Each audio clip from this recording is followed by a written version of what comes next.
Hello বন্ধুরা, কেমন আছেন সবাই? আশা করি সবাই নিশ্চয়ই খুব খুব ভালো আছেন। আর আমার ছোট বন্ধুরাও নিশ্চয়ই খুব ভালো আছো।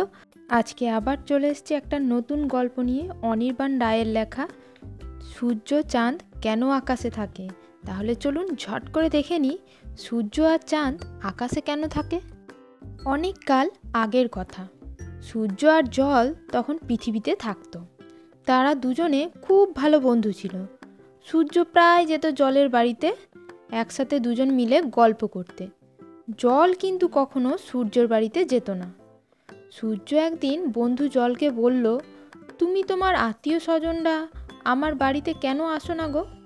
একদিন এসো, তাহলে আমি আর আমার গিন্নি খুব খুশি হই। জল হেসে বলল, যেতে তো ইচ্ছে করে ভাই, তবে যাই না কেন জানো? তোমার বাড়িটা বড়ই ছোট।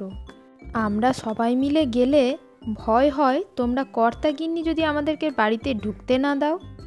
আমরা একটা নতুন বাড়ি বানাচ্ছি, সূর্য বলল।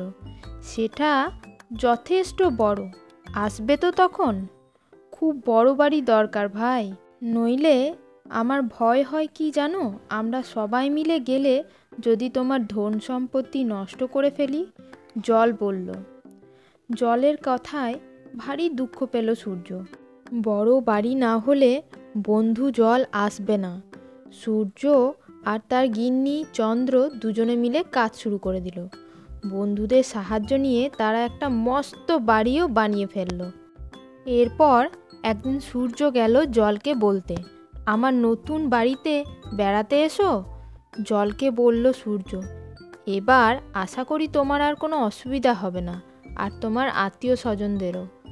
জলের খুব সন্দেহ হচ্ছিল, কিন্তু সূর্য এভাবে ধরল যে কী করবে, না যেও উপায় নেই। একদিন জল গেল সূর্যের বাড়িতে। দরজা দিয়ে ঢুকলো সে, সঙ্গে হাজার হাজার মাছ, জলের ইঁদুর, জলের সাপ, তারাও ঢুকতে লাগলো। জল তখন প্রায় হাঁটু ছুঁই ছুঁই।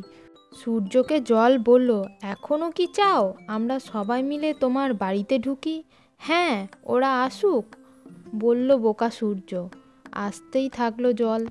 ওদিকে বেগতিক দেখে সূর্য আর চন্দ্র উঠতে হলো ছাদে, নইলে যে ভিজে যাবে তারা।